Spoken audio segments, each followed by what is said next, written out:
Entonces, muy buenas noches a todos mis queridos hermanos. Que el Eterno les bendiga, les guarde, los proteja y que la mano de Dios siempre sea para con todos. La clase número 11 tiene que ver con Adriano y con la sublevación judía de Bar Kokhba, este personaje muy importante dentro de la historia judía y que también lo tiene la transmisión oral del pueblo de Israel, Bar Kokhba. Incluso se creía que Bar Kokhba, en ese siglo de entre el 117 y el 138, donde tuvo este contexto histórico, se decía que este hombre era el Mesías. ¡Qué tremendo eso! ¿Por qué? Porque incluso él tenía la capacidad de, con su rodilla, poder frenar los proyectiles que le tiraban los romanos. Y por eso hubo un rabino muy conocido, que también lo vamos a hablar, el rabí, ¿cómo se llama? El rabí Akiva. El rabí Akiva decía que este hombre era el Mesías prometido. Porque además fue uno de los líderes y representantes generales que llevó al pueblo de Israel a la guerra y que tuvieron ciertas conquistas. Así que sigamos, qué interesante. Vamos a Romanos 11:26 y dice, y luego todo Israel será salvo, como está escrito. Vendrá de Sión el libertador, que apartará de Jacob la impiedad. Una de las cosas que va a hacer que el mundo entero, eh, que el mundo entero conozca a Dios y se manifieste el Mesías, nuestro Mesías Yeshua, va a ser que nosotros llevemos el conocimiento de la Torá a las naciones, que llevemos el conocimiento de la Torá a nuestros familiares, a nuestros amigos, a nuestros hermanos. Eso va a ser y puede traer sin duda la manifestación del Mesías. Porque por un momento el Señor cegó el entendimiento de los judíos, pero con la finalidad de que nosotros los gentiles y la humanidad entera, pudiera llegar a los conocimientos del Eterno. Así que Hashem nos ayude a poder publicar su palabra, publicar los conocimientos de la Torah, publicar los conocimientos de la historia, los secretos del cielo que estamos compartiendo. Y también, sin duda, hablar del Eterno en cualquier lugar donde vayamos. Y en esta historia de Adriano y la sublevación judía, hablamos de este emperador Adriano, ¿cierto? Que estuvo gobernando entre el 117 al 138. Y él tuvo una intención muy relevante. Acuérdense que los judíos empezaron a revolucionarse por todas las provincias y comunidades judías. ¿Y qué hizo Adriano? Para frenar este gran movimiento, pactó con estas comunidades un acto de paz con la finalidad y prometer a los judíos que volvieran a reconstruir el templo de Jerusalén. Y esta construcción se dio en el 118 al 120. Comenzó la reconstrucción del templo de Jerusalén. ¿Y qué pasó? Adriano les juega mal a los judíos y declara el templo que estaban reconstruyendo consagrado para los dioses paganos. Y vuelven, y ahora comienza la intranquilidad judía. Antiguamente estaban tranquilos porque le había prometido esta paz el emperador, pero ahora vuelven a sublevarse los judíos y se preparan para otra rebelión. Y había un principal judío muy conocido en el pueblo de Israel, el que le mencioné recién, Rabí Akiva. Él era un ultranacionalista y él pretendía rebelarse hasta la muerte contra los romanos. ¿Por qué? Porque una de las cosas de los pilares de la fe del pueblo de Israel, es que ellos no adoran a otros dioses. Y se rebeló a muerte con el fin de no realizar actos de idolatría y pactar con el imperio. Pero ¿qué pasó a Adriano en esta situación y sublevación? Se puso muy enérgico con los judíos y dijo que ellos no deberían más celebrar lo que es día de Shabbat. Y también lo vamos a compartir. Yo ya quiero llegar a estos aspectos de la fiesta del pueblo de Israel porque ahí nos vamos a asombrar con esto. ¿Y qué prohibió Adriano? Que no celebren el día de Shabbat, que se conoce en nuestras Biblias tradicionales como el día de descanso o el día de sábado. Y otro aspecto que prohibió fue el rito de la circuncisión. ¿Y qué pasó? Los judíos empezaron, en medio de esta situación, a hacer el día de Shabbat y la circuncisión a escondidas, de una forma oculta. Pero a las personas que se encontraban y haciendo estos ritos, ¿verdad? Eran crucificados como traidores de los dioses y de la religión, perdón, del Imperio Romano. ¿Y qué pasó? Los cristianos, judeo-nazarenos, los cristianos que creían en Jesús, también fueron considerados judíos. Los Benei Noach fueron considerados judíos y también perseguidos por este Adriano, este emperador. Y también, tanto como judíos como cristianos, fueron crucificados. Nosotros también vimos durante la historia que se fue separando, ¿verdad?, las creencias del pueblo de Israel, las creencias cristiana, ¿verdad? ¿Y qué pasó? Se prohibió lo que es el tema de la celebración de Pesaj. Se prohibió esta fiesta de Pesaj, que se conoce en nuestras Biblias como Pascua, y también se prohibió este movimiento de la Pascua, se prohibió de los cristianos. Y que en ese entonces incluso los cristianos estaban celebrando en el mismo calendario hebreo el 14 de Nisan. Nisan es un mes judío, para que usted sepa. Empiezan también en esa misma fecha a celebrar lo que era la Pascua, pero desde un foco cristiano, no un foco judío. La fiesta judía de Shavuot, Pentecostés, está prohibida, así también el Shavuot cristiano o Pentecostés. O sea, prohibieron cosas para los gentiles como también para los judíos, prácticas judías como prácticas cristianas. Ojo, considerando que los cristianos tergiversaron esta fiesta, dándole un significado distinto y una connotación espiritual distinta, fuera del foco del pueblo de Israel. ¿Y qué pasó en el 131? Llega el mismísimo emperador a la región de Judea y declara sus reales intenciones. ¿Y cuáles eran sus reales intenciones? El templo que estaban reconstruyendo para los judíos, querían ahora erigirlo como un templo pagano al dios Júpiter, y que ahora Jerusalén se llamaría como Aelia Capitolina. ¿Y qué pasó? Los judíos empezaron a sublevarse, a prepararse para la guerra. Y ante esta situación se levanta este famoso Bar Kokhba, este jefe militar, también se le conoce como el hijo de la estrella, y este fue considerado por Rabí Akiva como el Mesías, porque tenía una fuerza espiritual, una fuerza sobrenatural extraordinaria. Y pese hasta el final trágico que tuvo esta rebelión judía, ninguna autoridad del judaísmo en la historia declaró como fuera de lugar, como fuera del judaísmo, lo que Rabí Akiva estaba declarando.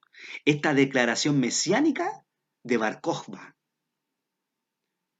¿Por qué? Porque el tema mesiánico, hermano querido, nunca, pero nunca fue considerado dentro del judaísmo como una declaración formal de ruptura con la religión judía.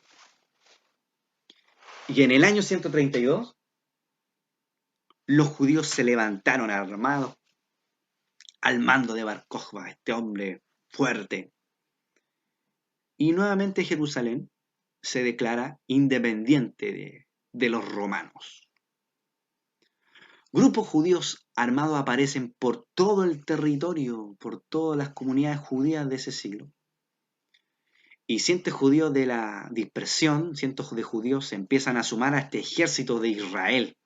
Uno de los historiadores que avala esta información es Dion Casio, quien menciona que Bar Kokhba reclutó a unos 580.000 judíos para formar parte de este ejército. Y según otras fuentes judías, el ejército era aproximadamente de unos 400.000 hombres. Y Rabí Akiva viaja hacia el imperio romano y partió para acordar una ayuda militar contra el imperio. Mientras la sublevación judía del 66 fue defensiva, ahora en manos del general judío se levanta esta revolución ofensiva militar y afuera de los límites de Judea. Ahora otro general romano, también conocido como Tinius Rufus, y sus legiones, debido a esta fuerza que traía este gran general Bar Kokhba, fueron derrotados y hacia mediados del 133 caen en manos militares judías y también muchas de ellas fortalezas, y el gobernador de Siria es derrotado. En ese momento, el emperador decide enviar a uno de sus conquistadores generales, Julio Severo. Y aquí es donde se libran una de las batallas más campales, más fuertes, y se libran y se dan estas batallas, más de 50 batallas con suerte desigual. Julio Severo no enfrenta en una forma directa al ejército judío, sino que lo va desgastando. O sea, Julio tenía una táctica, una estrategia de batalla. Lo estaba desgastando los judíos, lo estaba que se agotaran. Y ya hacia el 164, Severo conquista Galilea y se dirige al centro de Judea, donde se encontraba la mayoría de las comunidades judías. Y ahí, en ese lugar, se concentra Bar Kokhba, tomando como epicentro la fortaleza judía de Betar. El sitio a Betar duró un año, y el 9 de Av, que también es otro mes del calendario judío, hebreo, del 135, ya cae esta fortaleza debido a este desgaste constante que lleva Julio, cae la fortaleza, y no solamente es por eso, sino por la traición de los samaritanos. Y aquí comienza la matanza terrible. Este historiador que mencionamos, Dion Casio, asesinó unos 500.000 judíos. Aquí ya los judíos ya no podían ingresar a ninguna de sus comunidades, y especialmente a Jerusalén. Y miles de los judíos empezaron a dispersarse por distintos lugares. Ya no habían ganado la batalla. Y así quedó totalmente despoblado lo que es Jerusalén. La redención política judía había fracasado 3 veces y se había llevado millones de muertos. Y aquí Roma nuevamente ha vencido. Los judíos debían sobrevivir a la catástrofe militar y por un periodo muy amplio de la historia dejaron de levantar sus armas porque no tenían fuerza militar y porque además empezaron a lo que es el estudio de la Torá y a desarrollarse en el aspecto espiritual e intelectual. La posibilidad de independencia política frente a Roma estaba terminada. Sin embargo, los judíos se juramentaron en cada seder es un instructivo. Cuando el pueblo de Israel celebra las fiestas, ellos tienen un seder y es una especie de instructivo del paso a paso de cada fiesta. ¿Ya? Por ejemplo, ellos en el seder toman el vino y después toman el pan. Se toman el vino, después se toman el pan, después se toman el vino y el pan, y después les parten el pan en dos. Eso es un instructivo del paso a paso de cómo se lleva a cabo lo que es la Pascua, la Santa Cena, el Pesaj, que después el mundo cristiano tergiversó todo esto. Lo hizo a su manera, como el otro día lo estudiamos, agarrando un pan con levadura, sabiendo que la Pascua se celebra sin panes sin levadura, o sea, perdón, con panes sin levadura y no con un pan leudado. Y qué pusieron y qué juramentaron en este seder, hasta el día de hoy los judíos lo tienen, y en cada seder de Pesaj ellos dicen, el próximo año estaremos en Jerusalén. El próximo año estaremos celebrando la Pascua allí en Jerusalén. Esto es, hasta el día de hoy lo dicen los judíos. Adriano, ya en el 135 después de Cristo, prohibió todas estas prácticas religiosas judías. Todas estas fiestas, como vimos, Pesaj, Pentecostés, Chabot, todo eso. Sabía el emperador que para terminar con el judaísmo como tal había que terminar con sus costumbres, con su cultura, ¿verdad? Y además en el aspecto espiritual de cada fiesta. ¿Y cómo? Prohibiendo que se practicaran dichas fiestas judías. Tinius Rufus, el inepto general romano, es nombrado inspector general de Judea y con la finalidad de perseguir a todos los nacionalistas judíos. Uno de ellos fue martirizado, martirizado, no lo puedo decir, por su fe, fue crucificado el rabí Akiva, que también fue uno de los grandes rabinos, que en ese tiempo existía uno de los grandes rabinos de Israel. Martirizado, ahí está. Vamos. Y ahora Roma quiere terminar con la Torá. O sea, empezó a prohibir Shabbat, empezó a prohibir la fiesta del pueblo de Israel, empezó a prohibir a los judíos la circuncisión, empezó a prohibir que hicieran Pascua, Pentecostés, fiestas de las cabañas, empezó a prohibir todas estas fiestas que son muy cruciales para el pueblo de Israel y que sin duda traen un aspecto espiritual de cada fiesta. Y además ahora prohibió este hombre, estos romanos, la lectura de la Torá, de comentar de la Torá y además de difundirla. Fue entonces que los rabinos judíos se congregaron, ocultos todo esto en la ciudad de Lidia, y proclamaron: el judío puede renegar, aunque solo por pura fórmula de su fe para salvar su vida. O sea, puede renegar que es judío, que está haciendo alguna práctica judía, con el fin de salvar su vida. Pero debe preferir el martirio a la idolatría, a la fornicación y al asesinato.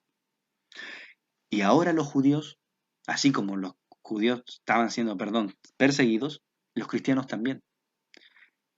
Los cristianos, así como los judíos, siguieron en ese mismo camino de tortura que estaban llevando judíos y cristianos por la misma fe.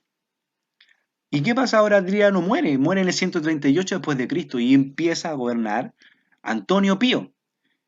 Él está desde el 138 al 161. Y durante su reinado este hombre tomó otra actitud, una actitud distinta. El judaísmo y el cristianismo, así como los cultos paganos, pueden vivir y desarrollarse en armonía. O sea, permitió que los judíos como los cristianos pudieran desarrollar sus actividades religiosas sin ningún problema. Y aquí ya no existen guerras, ni dentro ni fuera del imperio, tampoco persecuciones hacia los judíos ni cristianos. Y aquí uno de los más grandes apologistas cristianos, que va a hacer que se diferencie finalmente las dos religiones, será un griego, nacido de Judea, llamado San Justino, quien estructurará una obra conocida como Diálogo con Trifón y que otros dominan como Diálogo con el judío Trifón. El emperador romano, considerando que los cristianos pertenecían todavía al mundo judío, después de la derrota militar de Judea, había decidido perseguir a todos los judíos y a aquellos que vivían también el estilo judío, que eran algunos noágidas, ¿cierto? Pasaba que Adriano no tenía esa diferencia entre judío, entre cristiano, noágida, ¿no? Él lo veía a todos como judíos nomás, porque practicaban al fin y al cabo las mismas actividades religiosas, solamente con distintas diferencias.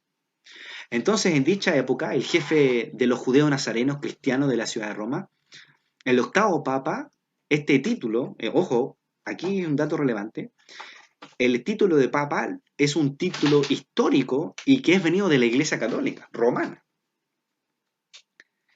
Este jefe de los judeos nazarenos, llamado San Telésforo, quien está en este gobierno del 125 al 136, es llevado también al martirio por las mismas manos paganas de los romanos. A Telésforo le sucedió en el 136 bajo el imperio de Adriano el noveno papa, que se llamaba Higinio, quien está gobernando entre el 136 al 140, perdón. Ahora bien, ¿qué sucedió con los judíos que seguían a Jesús como al Mesías de Israel dentro de Judea? Estos continuaban la línea ortodoxa ebionita de Jacobo ben Sabdías, Santiago el Menor. Santiago el Menor fue el primer jefe de aquella comunidad judía cristiana ebionita. Fue el considerado primer obispo de Jerusalén. Jacobo ben Alfeo o ben Cleofas, Santiago el Menor, Aquel murió apedreado por orden del sumo sacerdote saduceo. Acuérdense que los saduceos estaban confabulados con los romanos. Anás o Ananías en segundo en el 62, lo que valió a dicho hombre la renuncia a su cargo y finalmente su muerte en manos de judíos nacionalistas. Tomaron venganza a los judíos. Jacobo ben Alfeo, Santiago el Menor, fue llamado el Sadik. ¿Qué significa Sadik? Para que aprendamos otra palabra en hebreo, significa justo. Incluso Yeshua, cuando hablamos en el Nuevo Testamento y dicen que Yeshua es el justo, es precisamente que Yeshua es el Sadik, el justo, es un término judío. Cuando dice Jesús es justo, y todos esos temas que se refiere al apóstol Pablo, se está refiriendo a este concepto que es muy conocido en el pueblo de Israel, el concepto de Sadik. Y no solamente Yeshua fue Sadik, fue justo, también hay hombres, hasta el día de hoy, que se conocen dentro de la historia del pueblo de Israel, que también fueron Sadik, fueron justos, hombres de una extrema bondad y de cuidado para el Creador.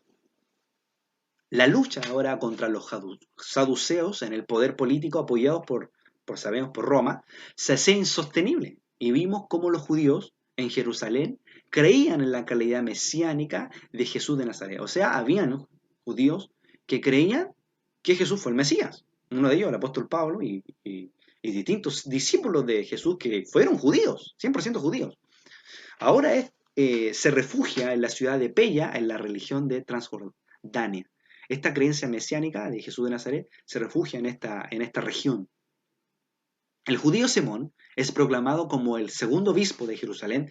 Entre el 62 y el 66, la comunidad judía ebionita a su mando se refugia en la zona transjordana para no sufrir a la guerra del 66 al 70. O sea, como sabemos, varios judíos, cuando hubo la destrucción de Jerusalén y todo lo que hicieron la destrucción de los romanos, donde mataron muchos judíos, también hubieron judíos que se dispersaron y se fueron. Judíos importantes como obispos, como líderes, y así distintos personajes de ellos. Para algunos círculos judíos nacionalistas, esta actitud fue una transición nacional en lucha contra el paganismo. Sin embargo, muchos judíos pacifistas y escenistas tomaron la misma actitud que la comunidad judeo-cristiana y abionita. O sea, hubieron varios judíos que se escaparon de esta situación y lo tomaron de una forma más pasiva, no tan revolucionaria como algunos judíos, como Bar Kokhba, ¿verdad? Y Rabí Akiva, que iban nomás a la guerra porque estaban defendiendo sus ideales de la idolatría, de ir en contra de la idolatría. Bajo el imperio de Trajano, Simeón sufrió el martirio durante las persecuciones generales contra el mundo judío, muriendo ya en el 106.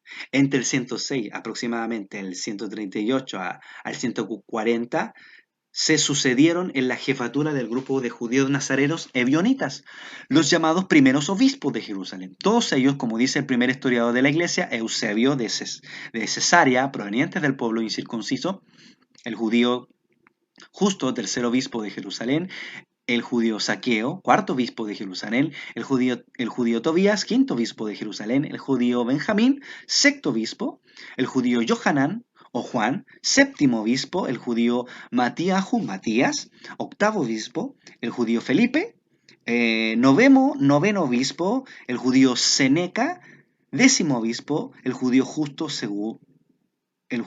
segundo, undécimo obispo de Jerusalén, el judío Leví, duodécimo obispo de Jerusalén, el judío Efrén, décimo tercer obispo de Jerusalén, Joseph o José, décimo cuarto obispo de Jerusalén, este hombre, y finalmente el judío Judá o Judá, décimo cuarto, décimo quinto obispo de Jerusalén. Todos estos obispos de Jerusalén hasta del 106, ¿verdad? Hasta el 140. Absolutamente todo eran judíos de Jerusalén. En dicho momento histórico se define de manera más firme la independencia del grupo judeo-nazareno del judaísmo oficial. Aquí ya toma mucha fuerza lo que es el cristianismo, ya tomando un aspecto más histórico y ya más radical y decisivo. En primer lugar, los judíos cristianos ebionitas no habían participado en ninguna guerra nacional contra Roma. Por otro lado, con las facilidades otorgadas a los gentiles de adherirse al nuevo grupo, muchos ebionitas podían entrar en Jerusalén porque no eran judíos. Y muchos gentiles no se realizaban la circuncisión judía, prohibida por la autoridad romana.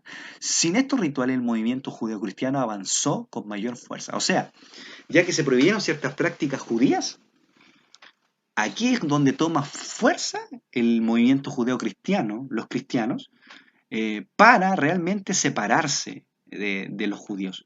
Bajo el último periodo imperial de Adriano, 138 al 140, asume la dirección del grupo judeo-cristiano de Jerusalén el primer gentil, Marcos.